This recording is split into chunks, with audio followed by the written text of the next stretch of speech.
आदाब, नमस्कार जी। जम्मू कश्मीर लद्दाख देख रहे हैं आप। मैं हूं आमिर एहसन, आप सभी के साथ। भारत के सबसे बिजी एयरलाइन इंडिगो को डीजीसीए ने अपने ऑपरेटिंग प्रोग्राम में 5% कटौती करने और 10 दिसंबर शाम 5 बजे रिवाइज्ड प्लान पेश करने के ऑर्डर दिए हैं। Directorate General of Civil Aviation के मुताबिक इंडिगो अपनी उड़ानों को मौसर तरीके से काम करने में काबिल नहीं दिखा है। इस वजह से इन तमाम तर प्रोटोकॉल को फॉलो करना होगा।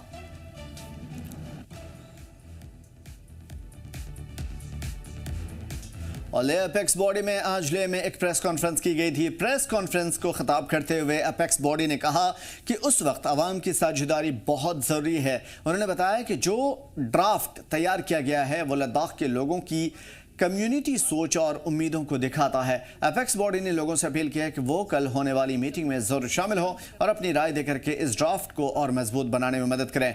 कमेटी ने कहा है कि अगर लद्दाख एक आवाज़ बनकर अपनी बात रखेगा तो इलाके में लंबे वक्त से मुलतवी मांगों की भारत सरकार के सामने और ज़ोरदार तरीके से रखा जा सकेगा। पब्लिक ओपिनियन से लोगों के भी हमारे जो रिसर्च है, जितना भी हमारा कंसल्टेशन है, जो हमारे एपेक्स और केरिए स्पेशली जो लद्दाख के लिए कर रहे हैं, वो बहुत ट्रांसपेरेंट है। उसमें कोई छिपाने की बात कोई नहीं है, उसमें कोई हाइड करने वाली कोई चीज़ नहीं। तो ऐसे में हम चाह रहे थे कि अगर किसी को सोशल मीडिया पे सिर्फ तंज करने से अच्छा है कि हम किसी जगह पे इकट्ठा होकर हम उसके हेल्दी एक डिस्कशन करेंगे।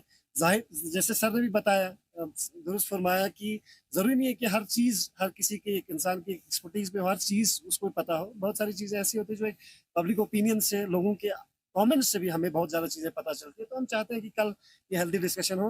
और जैसे कि सर ने बताया, टाइमिंग भी आपको बताया और वक्त भी बताया और जगह भी बताई। और इसी के साथ मैं ये चाह रहा था क्योंकि कल हमारा लास्ट डे था जो हमारे स्टेटमेंट्स और डॉक्यूमेंट्स और एविडेंस सबमिट करना था जुडिशियल कमीशन के पास हमारे लद्दाख में। तो हम मतलब बहुत खुश हैं कि पिछली बार जब हमने जो एक्सटेंशन एपेक्स बॉडी ने लिया था 10 दिन का 28 तारीख को, उससे बहुत ज़्यादा एक पॉजिटिव फीडबैक आया। बहुत सारे लोगों ने in fact double the amount of जितने नंबर जो पहले आया था उसका डबल इस बार लोग आए हैं। तो हमें उसकी खुशी है कि एक कितना ज़्यादा एक लोगों ने एक पार्टिसिपेशन दिखाई। सितंबर 24 से तेने जगह या टेस्टिंग ने स्टिंगमा जकुना समशिगे रॉक्स ngata हॉस्पिटल ने डॉक्टर गुने ngata हॉस्पिटल ने नर्सिंग स्टाफ या माने पैरामेडिक्स में समशिगे रॉक्स जोस यो देमा ngata लाफ्ट थमला माने जेट गोशज मानो तेने खोने जास्ते ngata शॉक दून गया चिकतेबा ngata स्कोप ज्ञान तेमाने मंगपुम तोंशे जतिन यो लाक्स मिमाला तुगिश कोप goes yang ibo manel dapte zernang tena chang yun chachus mikya te phengata khone katin bo ye samena jet gosis manok tene apex body chok me ye ladak mimang sangme chok ne tene hospital ngata doctor na staff na sangma tene bar association sangma lange ning takpa ne tugi NIA की team ने आज वानपुरा काजीगुंड में तलाशी operation चलाया था और तलाशी मुहिम के दौरान आज काबिल एतराज़ चीज़ें भी बरामद होने की संभावनाएं थी, लेकिन ऐसा हुआ नहीं।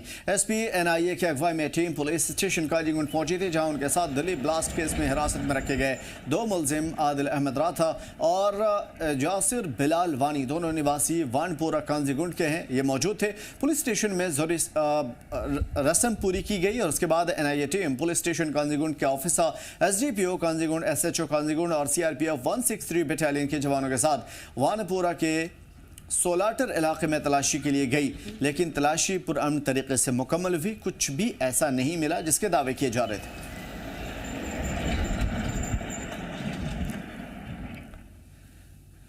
जम्मू कश्मीर की सियासत में एक बड़ा कदम उठाते हुए यूनाइटेड कौमी पार्टी यूक्यूपी ने आज जेके नेशनल डेमोक्रेटिक पार्टी जेके एनडीपी में इल्हाक करने का ऐलान किया है और दोनों पार्टी के लीडरों ने इस फैसले को मंजूरी भी दी। इस इत्तेहाद से यूक्यूपी की ज़मीनी ताकत और इलाकाई पहचान जम्मू कश्मीर एनडीपी में के बड़े सियासी नेटवर्क के साथ मिलकर एक मजबूत और एकजुट मंच बन जाएगा।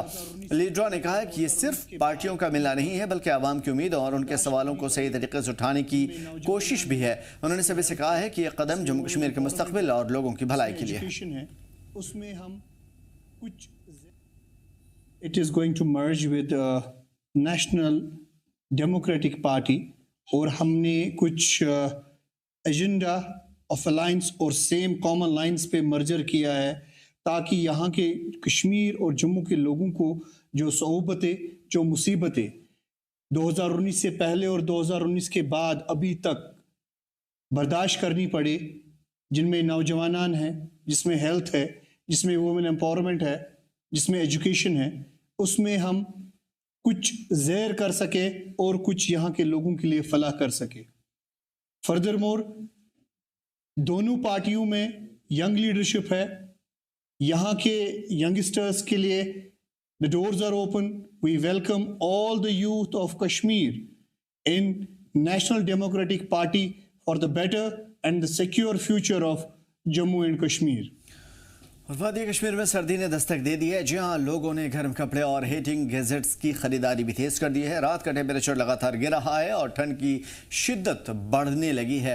लोग खुद को गर्म रखने के लिए पहले से ज़्यादा तैयारियां कर रहे हैं। बाजारों में हीटिंग इक्विपमेंट्स, गर्म कपड़े, ज़रूरी सामान की खरीदारी चल रही है। Kashmiri Kangri, electric heater, gas stove, लकड़ी वाले स्टोव और जदीद इक्विपमेंट्स जैसे कई सकाफती और जदीद वसाइल का इस्तेमाल लोग ठंड रातों में खुद को गर्म रखने के लिए करते हैं, जिसकी वजह से बिजली की खपत भी काफ़ी बढ़ गई है। और दिन के वक्त में जैकेट, स्वेटर, कोट, दस्ताने, गर्म जूते, चप्पल जैसी चीज़ें खरीदते दिखाई दे रहे हैं। सभी ज़िलों के बाज़ारों में गर्म कपड़ों की दुकानों पर भारी भीड़ है।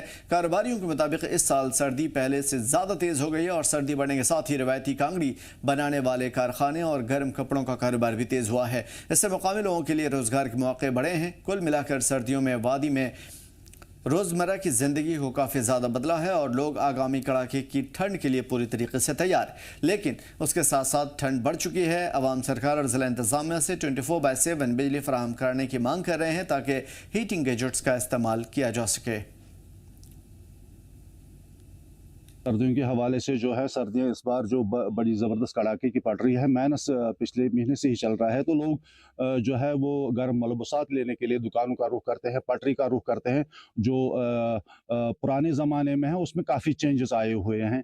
तो आजकल के जो लोग हैं वो दुकानों पे थर्मल ले रहे हैं, जैकेट ले रहे हैं, बच्चों के मलबूसात ले रहे हैं, ग्लव्स ले रहे हैं, थर्मल ले रहे हैं। तो बढ़ चढ़ कर लोग जो हैं इस बार ख़रीदारी करते हैं, क्योंकि कड़ाके की ठंड बाहर पड़ रही है और बर्फ़बारी जो है आने वाले दिनों में भी पड़ने वाली है। यहाँ पे तो हुकाम की तरफ से क्या तैयारियां हैं, यहाँ बिजली होती नहीं है। हमारे जो लोग हैं यहाँ से लकड़ी चूल्हा जलाते हैं और बहारी का जो है इंतज़ाम करते हैं लकड़ी के ज़रिए से। बाकी तो यहाँ ठंड बहुत ज़्यादा होती है, टेम्परेचर फ्रीज़ हो जाता है, तो गर्म कपड़ों का इंतज़ाम रखते हैं थोड़ा बहुत। और बाकी सर यहाँ पे गरीब लोग हैं तो क्या कर सकते हैं ज़्यादातर। इस वक्त बहुत ज़्यादा सर्दियों का मौसम है। हमारा इलाका जो है ये पीर पंजाल के नज़दीक पहाड़ी एरिया है, जंगल नज़दीक में है, जिसकी वजह से यहाँ सर्दी बहुत होती है। सर्दियों में हम लोग अपने आपको, छोटे बच्चों को गर्म रखने के लिए कमरे में बुखारी का इंतज़ाम करते हैं। बुखारी से कमरा गर्म हो जाता है और सर्दियों से महफूज रहते हैं। सर्दियों में हमें पानी की भी बहुत मुश्किलात होती हैं, बर्फ़ पड़ती है तो रास्ते बंद हो जाते हैं। आप ही लोग एक ज़रिया है जो इंतज़ामिया तक, डिस्ट्रिक्ट एडमिनिस्ट्रेशन तक हमारी आवाज़ पहुंचाते हैं, जिसकी वजह से बर्फ़ में हमारे रास्ते साफ़ हो जाते हैं, तो पानी का भी कुछ थोड़ा बहुत इंतज़ाम हो जाता है। लेकिन इतना बड़ा काम गवर्नमेंट ने पीएचई के लिए यहाँ टंकियाँ बनाई वाटर वर्कर्स की, लेकिन सब गंदा पानी है, गंदी नालों से पानी मिलता है। कोई फिल्टर प्लांट का कोई इंतज़ाम नहीं है। शोपियां जिले के चेक वेलर में रयस वानी को बाग में अनजान लोगों ने मुबैना तौर पर रात के वक्त 35 से 45 इतालवी पौधों को काट दिए हैं और इस हादसे में मुकामी लोग चौंक गए और उन्होंने जानबूझकर के नुकसान किए जाने पर तशवीश का इजहार किया है। इन पौधों से परिवारों की आमदनी का बड़ा जरिया खत्म हो गया। इलाके के बागों की हिफाजत को लेकर के डर पैदा हुआ है और इस बारे में मुकामी पुलिस को इतला दी गई है। मुलजिमीन की पहचान करने के लिए जाँच शुरू कर दी गई है। लोग इंतजामिया से अपील कर रहे हैं कि रात में गश्त बढ़ाई जाए और लोगों को ऐसे हादसों से बचाया जाए।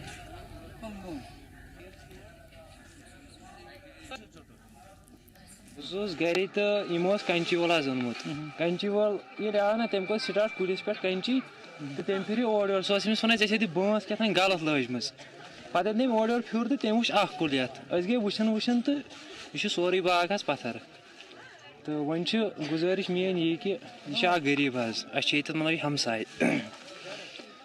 लग भग 15 एबो आज बह मे कार वुचमुत ये जिंदगी में जहई 15 वरियन मज सोनिस एरियास में गो यह वाक़ा यानी कि अगर कह चीज 10 रपियन हूँ पत्थर थो सो रावन कहें मगर यह वाक़ा बह गोनिक लट वुचान गुजारिश कर गवर्नमेंटस तिकाय बहुत गरीब बहुत अड़ो गुमुत मे कर तवीज बहुत अड़ो मे लग 2 लाख रुपये पानस तह वो छोटो आंगन में इटली मेहरबानी करता बहुत गवर्नमेंट अपील कर यह चार करता मोन चार करता तिकाय बहुत गरीब जबर पत्थर पुलिस गई तम गई एप्लिकेशन त्रो तम मौकस पे वनी पाने वही तहसीलदार साहब वही SHO साहब तमिस सारी टीम युन नौजवानों को इंडिपेंडेंट बनाने और उनको मुस्तकबिल की तमाम तरह दिखाने के लिए अपने हदफ को आगे बढ़ाते हुए इंडियन आर्मी ने रामबन जिले के अखराल इलाके में एक प्रोग्राम चलाया।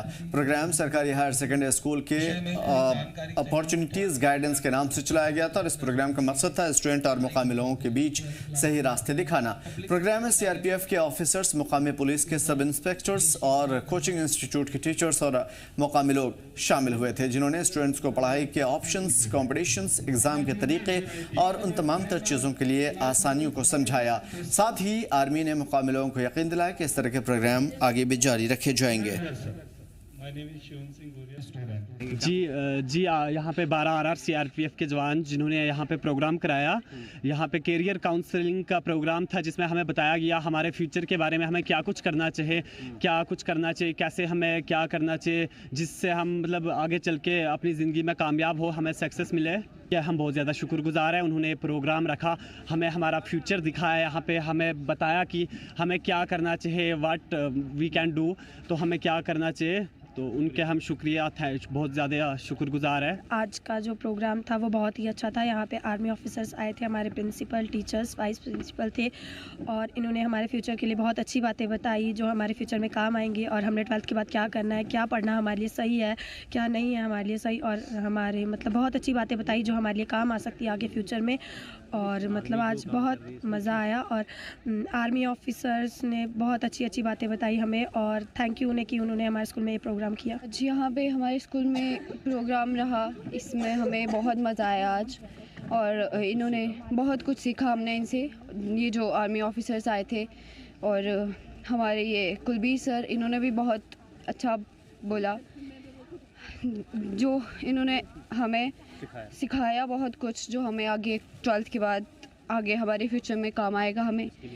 इसके लिए इन सब का धन्यवाद। मैं स्किल्स के बारे में बच्चों को जानकारी देता हूँ, मतलब बच्चों को पढ़ाता हूँ। मैं एक इंग्लिश स्पीकिंग ट्रेनर हूँ सर मैं। जैसे कि ये प्रोग्राम हुआ आज इंडियन आर्मी की तरफ से हुआ था और ये बहुत ही अच्छा हुआ और हमें भी इनवाइट किया गया था कि 4 लफ्ज़ आप भी बच्चों के साथ मतलब अपना जानकारी, अपनी नॉलेज मतलब शेयर कीजिए बच्चों के साथ। तो बहुत अच्छा रहा है और ये इससे फ़ायदा क्यों नहीं होगा सर, जाहिर सी बात है। यहाँ पर तो ऑफिसर्स वगैरह जैसे आर्मी से हैं, CRPF से आए, हमारे जेंड के पुलिस के आए, बैंक से भी आए, तो मतलब हर एक मतलब ऑफिसर्स ने मतलब अपने मतलब वो जो विचार, जो चीज़ हमें बतानी चाहिए थी शेयर की, वो बहुत ही अच्छा रहा।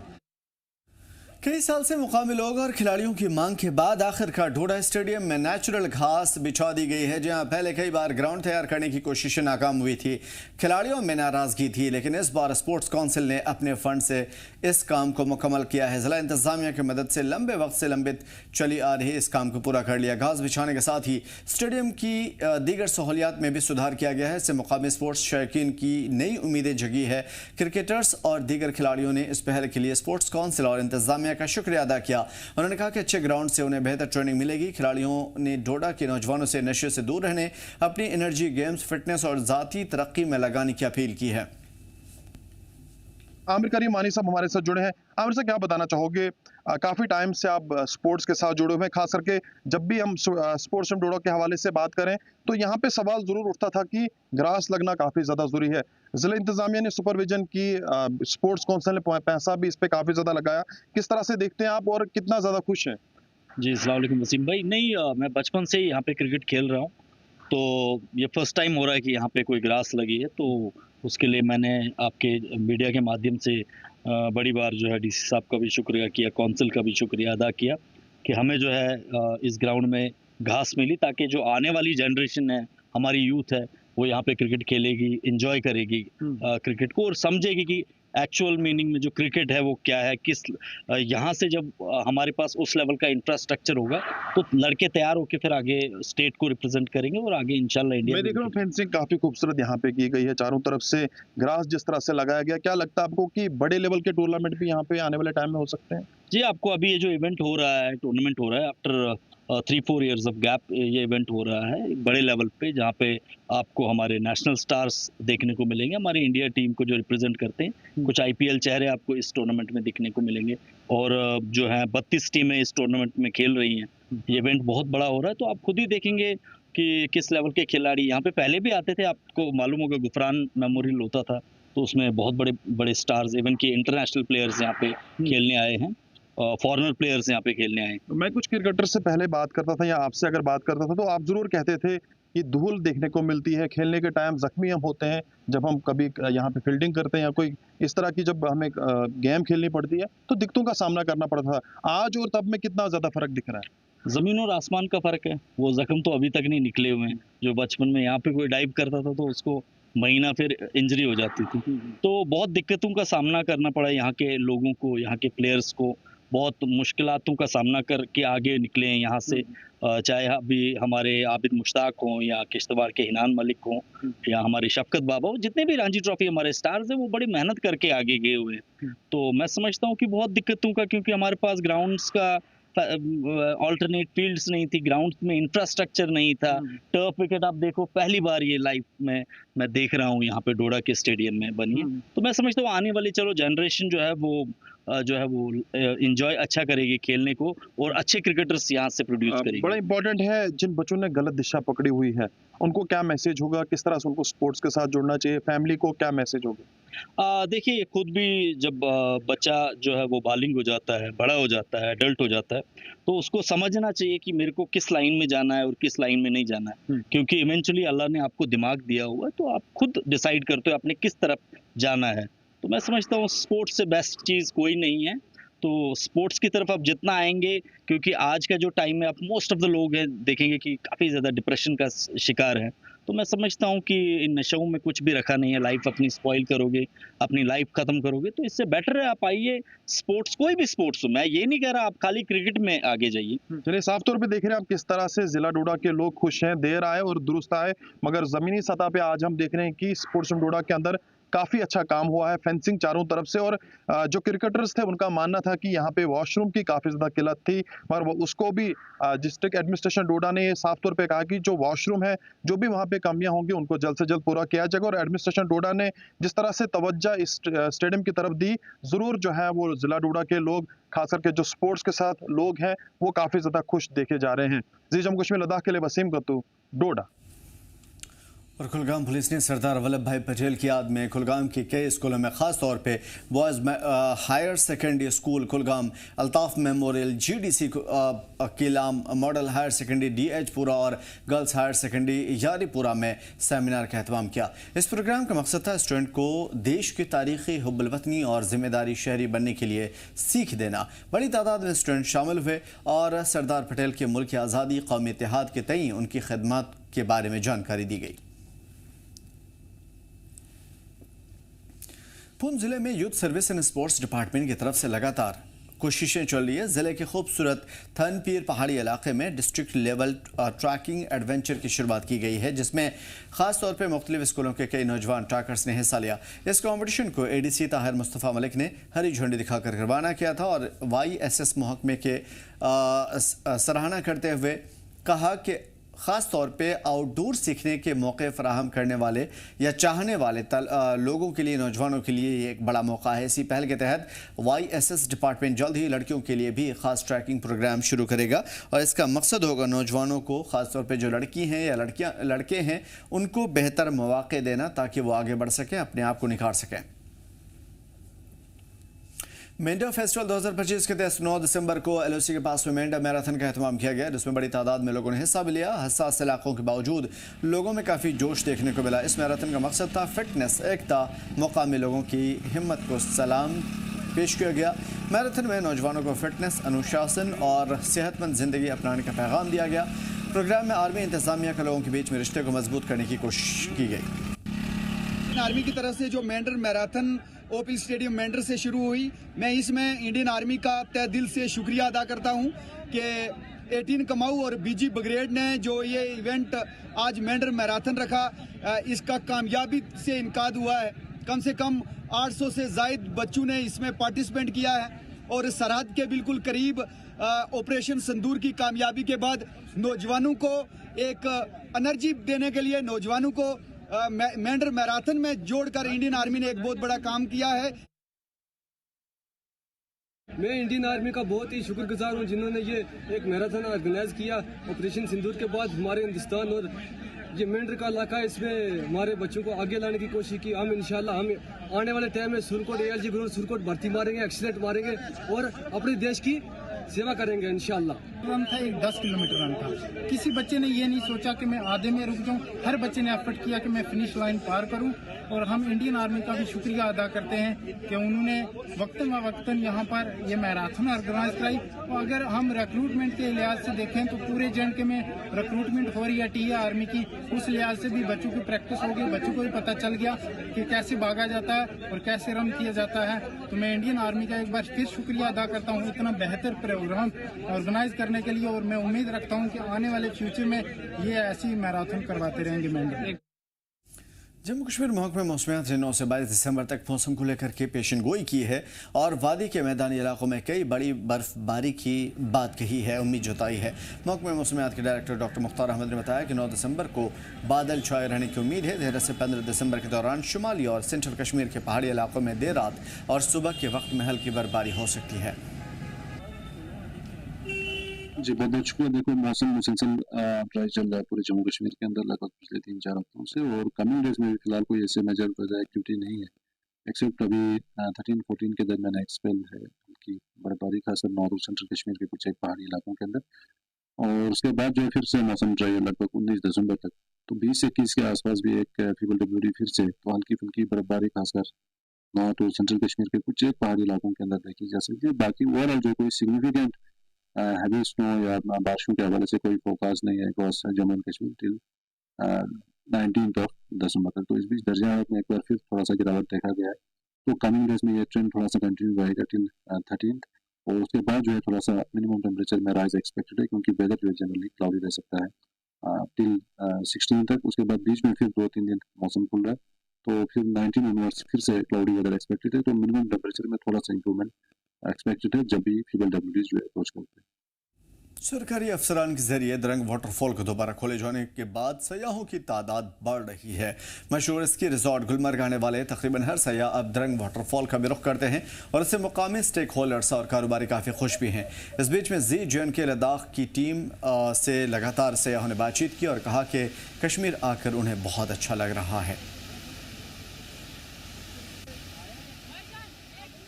अस्सलाम वालेकुम नाज़रीन, आप देख रहे हैं जम्मू कश्मीर लद्दाख में आपका मेज़बान गवर मलिक। इस वक्त हम मौजूद है बारामूला के मशहूर सेहत अफजा मुकाम द्रंग वाटरफॉल में। आपको पता चले कि पहलगाम अटैक के बाद द्रंग वाटरफॉल अब एक बार फिर से ये सयाहों के लिए आउन जाउन के लिए खोल दिया गया और लगातार गैर मुकामी सयाह जो है जो गुलमर्ग विजिट करते हैं वो द्रंग वाटरफॉल का भी विजिट करते हैं। तो हमारे साथ कुछ गैर मुकामी सयाह, इनसे हम बात करेंगे कैसा लगा इनको द्रंग वाटरफॉल आके।